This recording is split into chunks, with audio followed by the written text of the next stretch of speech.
Maayong adlaw kaninyong tanan nga nagpaminaw karon, ning tulumanon kini ang akong suliran. Ilabi na kaninyo Dr. Rene Obra ug Attorney Elaine Bathan. Ingon man sa mga artista nga makhatag og kinabuhi ning akong suwat suliran. Tawgalan ko ninyo sa pangan nga Lynn, 18 years old, ninyo ug may usa ka anak. Itago na lang ang akong address diri sa South nga bahin sa Cebu. Punto legal kini akong suliran. Kabahin kini sa akong anak. Kay gustong kuhaon sa iyang amahan, aron inyong hisabtan, sugdon ko dihang 16 years old pa lang ko nga nagtrabaho, isip tindera sa Saka Bakery, ingon inyang mga panghita po.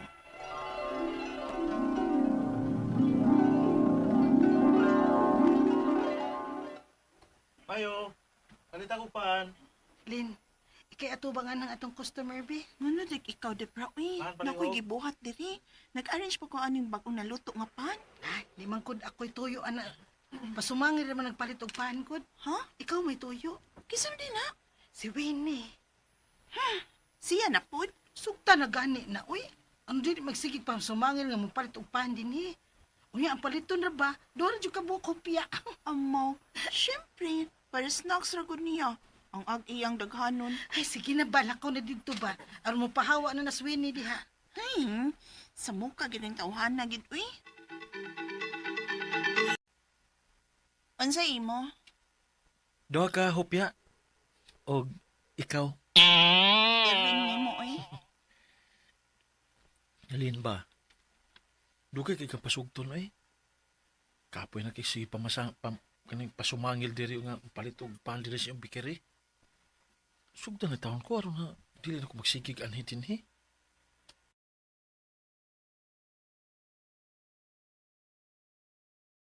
Hilaw niya ako kung maghatod kuha ko nimo. Sa mukha jud nimo uy. Pila ganito kahupya imo? Duha. Nya, pakapini. Hmm. Oh. Dirang imong hupya. Upat man lagi ni. Nagbay one take one mo sa inyong mga pan? Hmm. Upat man eh. Kay I love you too. Unsa? Upat. Tarong uy. Meaning, I love you too. Nakaw-nakaw sa mukha uy. Gisugot ako nimo. Yes. Uyab na gitalin. Yes! Yes! Ay, gawas na di sa Stan TV. Ha? Mugakos ko nimo. Sabad ya uy, lakaw na uy. At ngayon kog mo-out na ko inya. Oh, sige, sige. I love you, Lynn.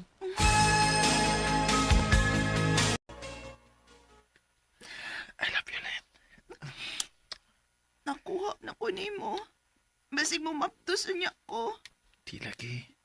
Kausap pa gani. Bantay ka ha. Marukay ka da. Mapagani pag-uyab na to. Pag-awas na ko sa bakery ganiha, dinidain ko ni mo dad-aso kay si mong motor. I love you, Lynn.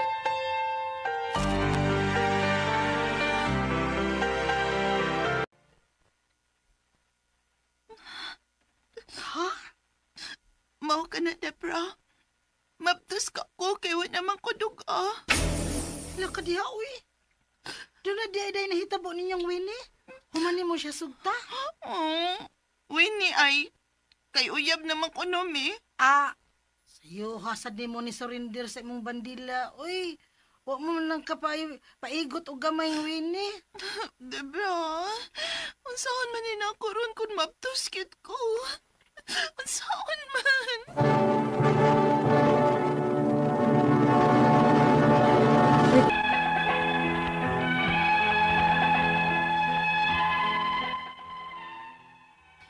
Namaptuskit ko sa edad nga 16 anyos.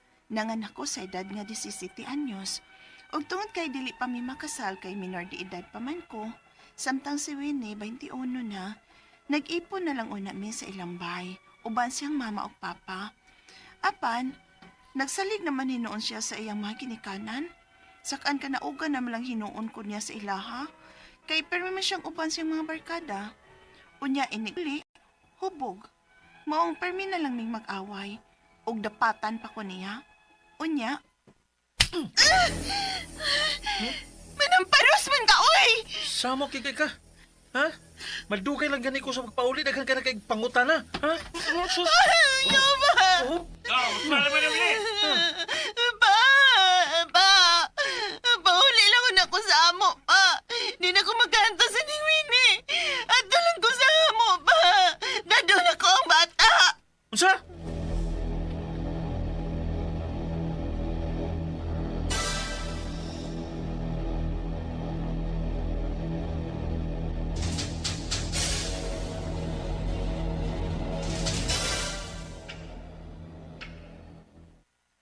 Ginoo ko. Anong wa man dayon ka musulti nga mao ba din nagidangatan nimo dito sa ilang wini? Diyantos pa man ko nagtatan ako, ma. Ibasing mag-usap ras yung ini. Tapan misamot naman ni noon. Yan sakan ka naugan ako niya. Usahay mo lakaw buntag pa. Nya mo uli arinas kadlaw niya hubog pagit kayo.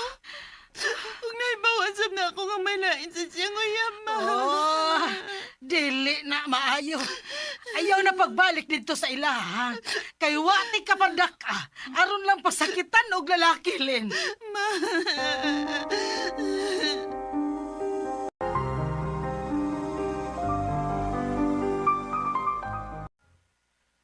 Nabalitaan ako ang nitabo ninyo ni Winnie. Og nag-uuli ko sa nitabo nimo dito sa ila. Pero nalipay sad ko. Kay karon nga, nagbuwag na mo. May chance na nga magbalik ta. Jelson? Kano sa gani ka mag-18? Aron nga magkasal na ta. Pagkaslan ko ni mo, Jelson?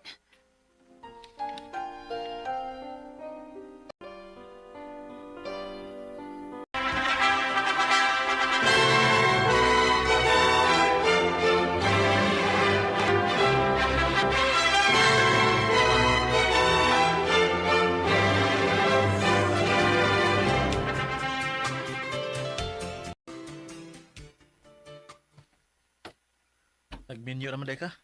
Ang magpaabot ko ni mo. Nga man kay planos ugma. Ay, Ganun niya man ka.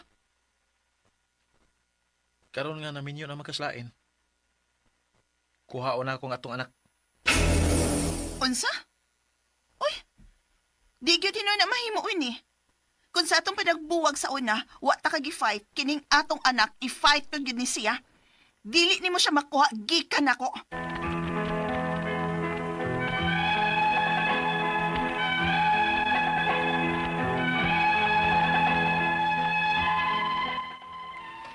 Gisamo ka na gid ko sa akong ex karon, na amahan sa akong anak. Kay magsige man gid siya sa amok nako, kay kuhaon ko nun niya ang among anak.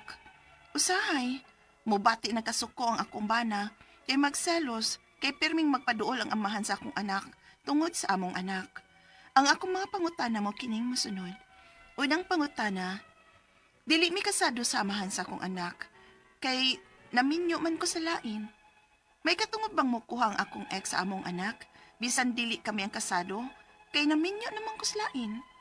Ikaduhang pangutana, sukad sa akong pagpanganak, wa gid siya kasuway og gasto sa among anak, kay nangipon raman mi adto sa ila. May katungod bagod siya sa among anak? Ikatulong pangutana, maningkamot gud ko no ang akong ex aron makuha niya ang among anak. Husto ba gyud siya? Nga kay minyo naman ko sa lain, adto na niya dapat ang among anak? Ikaupat na katapusan, minyo na ko ron sa lain. Pwede pa nga padadon ko ang akong anak sa apilyado sa akong nabana karon? Unsa may paagi nga mapausap ko ang apilyado sa akong anak, aron dili na magsamok-samok og kuha sa among anak ang ako ang ex. Palihog, tabangir tambagi ko, kini ang akong suliran, Lynn. Maayong adlaw mga sukintig paminaw kini si Attorney Elaine Bathanog. It's me. Ako ang mohatag ninyo og tambag, tubag, solusyon, kalinawan sa inyong mga pangutanag, mga problema na may punto legal, personal, mga pangutana nato sa ato ang mga kabutangan, dokumento, sa ato ang kapika, sa ato ang pamilya, sa atong pagpanrabaho, unsa pa na atong mga katigayunan, unsang mga pangutana emotional, ng mga problems, ato ang karelasyon, mga nag-ghost din ha. Wa na tagda, wa na balika, gi-unfriend, wa gisin, unsa pa ba? Bahala na, ipada ang inyong suwat sa suliran_612@yahoo.com or sa ato ang Facebook account nga kiniyang akong suliran official writers page. Pwede sad atong ipadala sa 3rd floor, Jose R. Martinez Building, Osmeña Boulevard, Cebu City. Guys, lain-lain, klasik-klasik yung pamaagi kung unsaon ninyo pagpadala ang ang inyong mga suwat diri namo, no? Ang importante kumpletuha ang mga detalye, hinungdan, sinugdanan anang inyong mga pangutana ug mga problema para among mas masabtan, makibaw pud mig asa dapitan naabot ang ato ang programa unsa kalay-a. Hoy, watch out mo. Natay mga letter sender gikan Canada,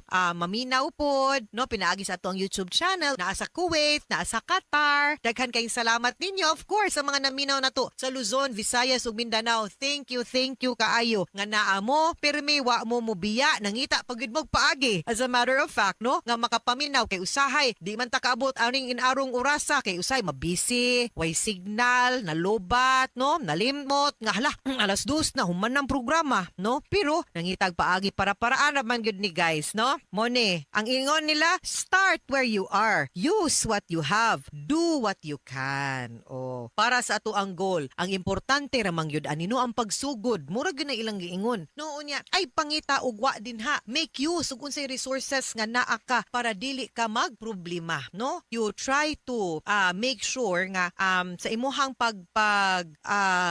kabot sa imuhang pangandoy, no? At least imuhag yung mapaning kamutan nga naarag yun. Di gyud mawagtang ang mga resources nga naa nimo ay pangitagwa din ha. Kana nga naa na sila gamit para nimo, no? And ato ang letter sender karong adlaw tago na to sa pangan nga si Lynn. Hala, si Lynn wa man nimo sulti sa iyahang asa dapita in Cebu, but taga Cebu si Lynn, 18 years old. Minyo kasayo gud nimo na Minyo Lynn, Minyo naka 18 pamangka, taga south of Cebu si Lynn. So asa ka ni siya dapita sa south. One of the best areas na to sa itong mga dagat, pero kabahin ni sa iyahang anak kay gusto ko nung kuhaon sa amahan. Kay 16 years old ba to siya, nagtrabaho siya bakery, mauman ni siya niya, nabuntisan siya, nanganak siya at age 17. Ang papa, katusweni, nakabuntis niya 21 years old, pero murang wa man ni sila nagkadayon as expected, no? Kay ka mga bata pa ninyo, no? Nya, gisamukan siya sa iyahang ex kay gusto laging kwaon ng mga bata. So unang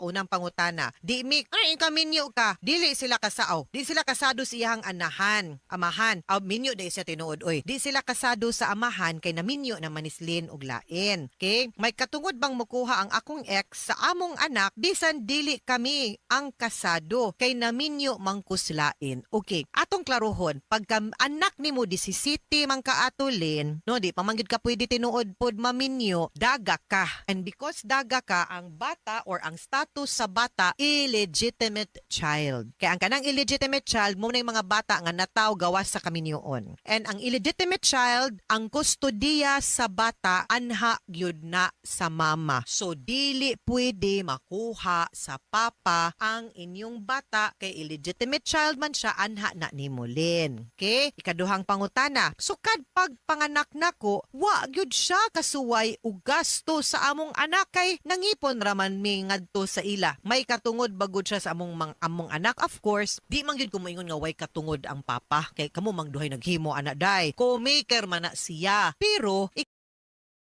ikaw mo'y na ay kustodiyas bata. Ang iyahang katungod nga gihatag sa balaod for illegitimate child as to the father is visitorial rights. Makabisita siya, makaspend time siya, makakita siya sa bata. Of course, depende sa gyud na, no?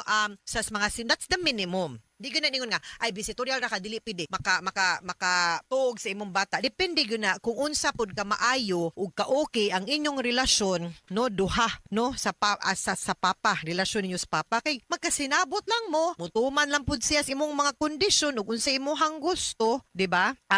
Wala na gyud ni, no, wala na gyud kay problema ana. So mao na gyud unta nay ato ang klarohon ug tan-awon. Okay? Ang iyahang so dili ra gyud necessary ang ato alam pod nga kung naapog kay katungod, nara ba kay obligasyon pod. So, dapat, kung mo-exercise siya siyahang katungod, nga makakita sa bata, agoy, ay sagkalimot, nga napog kay obligasyon, nga mo, hatag og, suportag ayuda sa bata, ha? Kay di man na pwedeng, imurang katungod, na imong obligasyon wa, oy, balansihon, tani. Ikaduhang pangutana, ikatulong pangutana. Maningkamot gyud kuno ang akong ex, aron makuha niya ang among anak, husto bagod siya, nga kay minyo na ko sa lain, adto na niya dapat ang among anak. You know, honestly, common ba yan ingon ana nga pagpaminsar o ganang filosofiya o ideolohiya nga kay abi minyo na dili na pwede nimo ang bata unless na ay showing gyud kay klaro man gud wa man ay kondisyon illegitimate child adto sa mama. Wa gyud balaod nag-ingon nga kung maminyo adto na sa papa. Dili na ingon ana unless na atay makita nga red flag nga mamiligro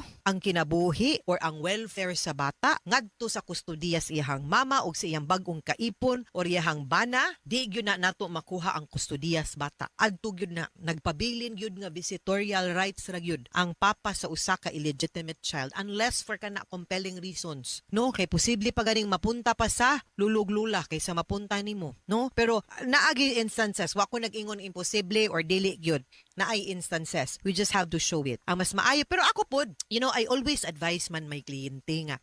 Ayaw did kung makakita pod ta nga maayo pod og pakigrelasyon ang papa, maayog tinguha, capable pod nga makahatag og suporta, ni buhat pod sa iyang obligasyon, klaro ka storya, musunod sa kondisyon, ana, mas maayo pod nga makaila pod ang bata sa iyang papa. I always say that. Kabalugin mo, kung kawa mo kamatngon, no, kanang ako manggod ba nga matibuok ug di man gani buo ang iyang pamilya, at least ang pagkatao sa bata tibuok, makailas siya kinsa gyud ang iyang papa, makasabot lang siya later on ug kinsa iyang mama, kunya makasabot lang siya later on nga sa iyang sitwasyon wa lang gyud nagdayon ang duha. Okay? Pero kailas siya, ana ba? Kana og okay lagi ang relationship ha. Wa ko nag-ingon nga in all instances kay nagyusay labad. Ikaw pa ug katapusang pangutana minyo nakuron sa lain. Pwede ba nga padadon ko ang akong anak sa apelyido sa akong nabana karon? Unsa may paagi nga mapausab akong apelyido, ang apelyido sa akong anak aron dili na magsamok-samok og kuha ang sa among anak. Di man na mo isolusyon, no? Pero og willing ang